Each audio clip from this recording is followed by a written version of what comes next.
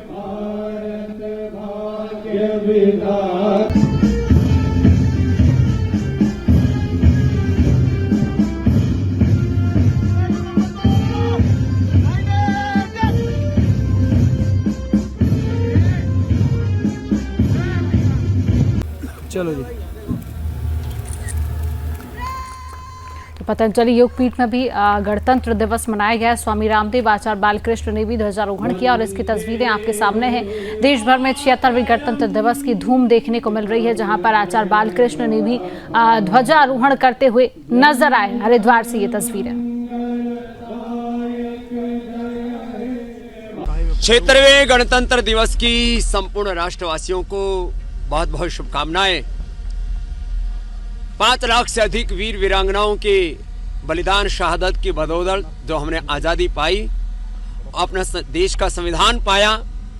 हम देश के लोकतांत्रिक संविधान को सर्वोपरि मानते हैं और देश के लोकतांत्रिक संविधान के साथ अपने सांस्कृतिक संविधान, सनातन संविधान के प्रति समान रूप से निष्ठा रखते हुए योग धर्म, वेद धर्म, ऋषि धर्म, सनातन धर्म और राष्ट्र धर्म को सर्वोपरि मानते हुए आज हम एक संकल्प ले रहे हैं कि आज से 200, 300, 500 साल पहले जो विदेशियों ने देश को लूटा और अभी पिछले ही सोमवार को ऑक्सफैम इंटरनेशनल की जो रिपोर्ट आई कि $64.82 ट्रिलियन तो अकेले ब्रिटिशर्स ने लूटा और ब्रिटिशर्स के साथ फ्रांसीसियों की, डचों की, मुगलों की, ईरानियों की और सारे विदेशियों की लूट को यदि एक साथ जोड़ा जाए तो करीब $100 ट्रिलियन की तो विदेशी लूट हुई।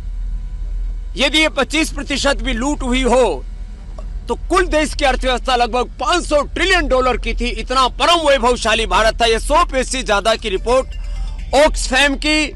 ये तो अब विदेशी लोग कह रहे हैं, जो लुटेरे हैं वो कह रहे हैं इतना हमने लूटा है। ऐसा परम वैभवशाली देश रहा हमारा। तो आज हम ये संकल्प ले रहे हैं कि आगे से देश को लूटने नहीं देंगे। संकल्पित, संगठित और समर्थ होकर के हम पुनः भारत को समर्थ परम वैभवशाली बनाएं।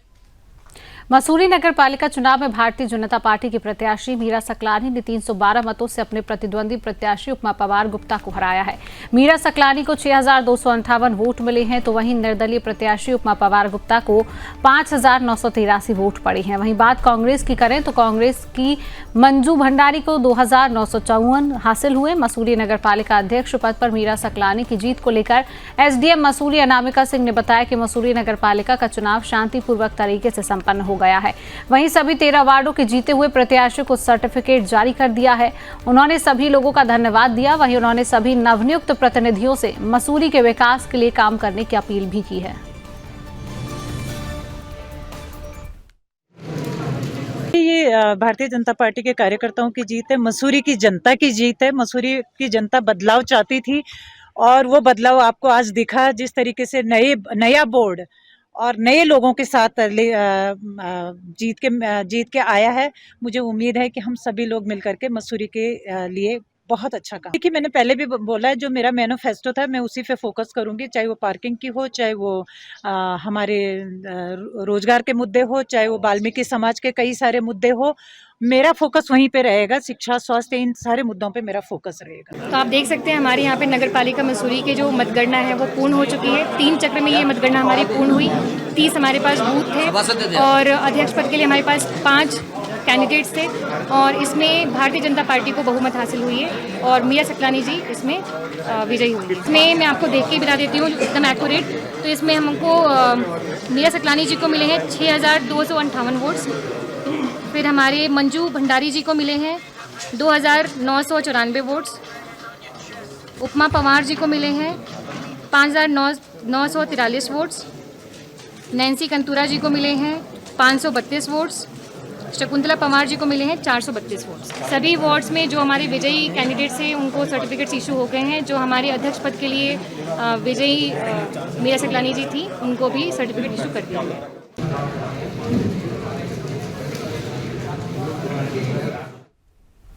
मसूरी नगर पालिका में भारतीय जनता पार्टी की जीत के बाद कैबिनेट मंत्री गणेश जोशी और भाजपा युवा मोर्चा की राष्ट्रीय उपाध्यक्ष नेहा जोशी मसूरी पहुंची और बीजेपी प्रत्याशी मीरा सकलानी की जीत को बधाई दी। इस मौके पर कैबिनेट मंत्री गणेश जोशी ने कार्यकर्ताओं के साथ जमकर डांस किया। उन्होंने कहा कि यह जीत मसूरी की जनता की जीत है। मसूरी में ट्रिपल इंजन लग गया है और मसूरी का विकास तेजी से होगा। गणेश जोशी ने कहा कि मसूरी नगर पालिका में भाजपा का अध्यक्ष न होने के कारण मसूरी के विकास में काफी दिक्कत आ रही थी, जिस वजह से मसूरी का विकास तेजी से नहीं हो पा रहा था। कई योजनाएं मसूरी के लिए लाई गई लेकिन निवर्तमान बोर्ड ने उनका सहयोग नहीं किया। उन्होंने कहा कि अब मसूरी में भारतीय जनता पार्टी के अध्यक्ष और 4 सभासद जीत कर आए हैं और यह पहली बार हुआ कि मसूरी में पहली बार भारतीय जनता पार्टी के सभासद जीते। उन्होंने मसूरी की जनता को विश्वास दिलाया कि जिन अपेक्षाओं के साथ उन्होंने भारतीय जनता पार्टी की नगर पालिका में अध्यक्ष और सदस्य जिताए हैं उन पर वह खरा उतरने की कोशिश करेंगे।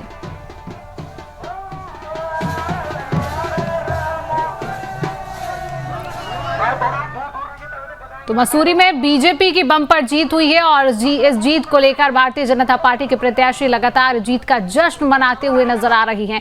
खुशी के मारे डांस, ढोल नगाड़ों पर डांस और झूमते हुए नजर आए। भारतीय जनता पार्टी की बम्पर जीत मसूरी में देखने को मिली, जहां पर प्रत्याशियों में खुशी की लहर देखने को मिली है। भारतीय जनता पार्टी जिन वादों को जनता से किया था और कहीं ना कहीं वो वादे खरे उतरते हुए नजर आए, जिनका रिजल्ट पार्टी को देखने को मिला है, जिसके बाद प्रत्याशियों में एक खुशी की लहर है। प्रत्याशी झूमते हुए, ढोल नगाड़ों पर नाचते हुए नजर आए और मसूरी में भारतीय जनता पार्टी की बम्पर जीत का ये रिजल्ट और ये तस्वीरें आप तक टीवी स्क्रीन पर।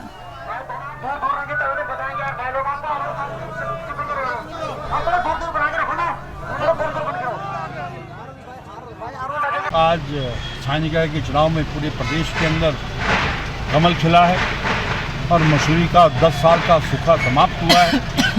मीरा सकलानी यहाँ से विजयी हुई है और जो विकास की एक जो लहर रुक गई थी, जो कामों में अवरोध आते थे, मैं और मीरा मिलकर उसको पूरा करेंगे और मसूरी को उसके हम पुराने स्वरूप में लाएंगे, जिसको आज पिछले 10 सालों से रुका हुआ था। क्योंकि जो प्रदेश से हम योजनाएँ लाते थे, हम केंद्र से योजनाएँ लाते थे, नगर पालिका उसमें हडल बन जाती थी। लेकिन आज भारतीय जनता पार्टी के 4 पार्षद भी जीते हैं, मीरा सकलानी जीती हैं और मिलकर हम यहाँ काम करेंगे मसूरी का विकास। माननीय मुख्यमंत्री जी ने कार्यकर्ताओं में जो ऊर्जा भरी, जो उन्होंने इनके शब्द थे, अगर आपको ध्यान होगा, उन्होंने कहा भ्रष्टाचार को समाप्त करना है, जो 10 साल से यहाँ था। कार्यकर्ताओं में ऊर्जा आई है और आज ऐतिहासिक जीत मीरा सकलानी जी को यहाँ से मिली है। सितारगंज में भाजपा को जीत हासिल हुई है। नगर पालिका परिषद से बीजेपी प्रत्याशी सुखदेव सिंह ने 4000 से अधिक मतों से विजय प्राप्त की है, जिसको लेकर कैबिनेट मंत्री सौरभ बहुगुणा ने कहा कि सर्व समाज का वोट आज भाजपा को मिला है। साथ ही सभी क्षेत्र की जनता का धन्यवाद दिया और साथ ही शक्तिगढ़ नगर पंचायत से निर्दलीय प्रत्याशी सुमित मंडल की जीत पर भी बधाई दी है। इधर विजय प्रत्याशी सुखदेव सिंह ने जनता का आभार व्यक्त करते हुए कहा कि सितारगंज में जो वादे विकास के किए गए हैं उनको पूरा किया जाएगा।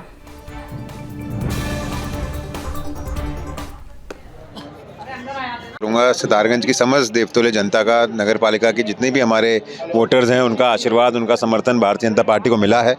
और जब मैं यहाँ पर था, मैंने पहले ही आपको बताया था कि बहुत अच्छा रुझान देखने को मिल रहा है भारतीय जनता पार्टी के प्रति। सर्व समाज का धन्यवाद करूँगा जिन्होंने सुखदेव भाई और भारतीय जनता पार्टी के रीति नीतियों पर अपना विश्वास प्रकट किया। और जैसे मैंने पहले कहा था कि ये एक अकेले कैंडिडेट थे सुखदेव भाई, जो सर्व समाज के वोटों पर चुनाव लड़ रहे थे।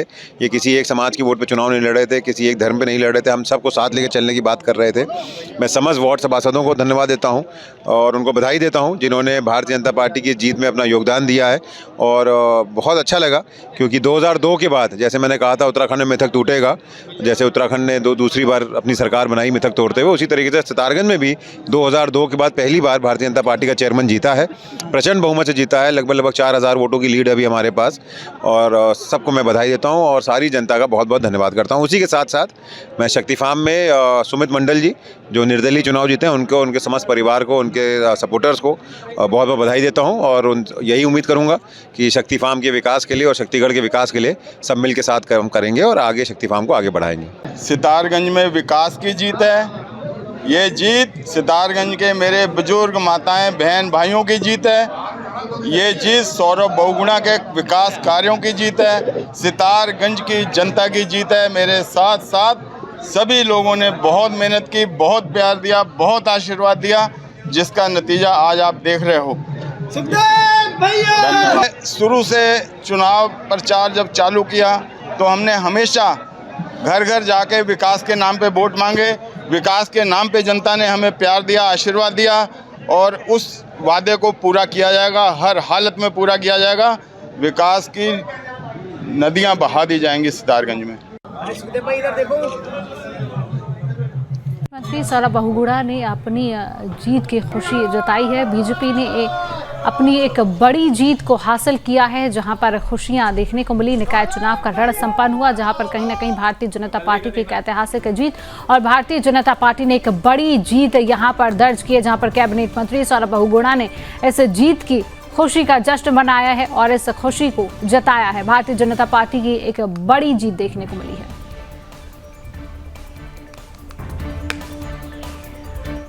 तो फिलहाल के लिए इस खास बुलेटिन में इतना ही। देश और दुनिया की तमाम खबरों को जानने के लिए आप देखते रहिए सुदर्शन न्यूज। जय हिंद।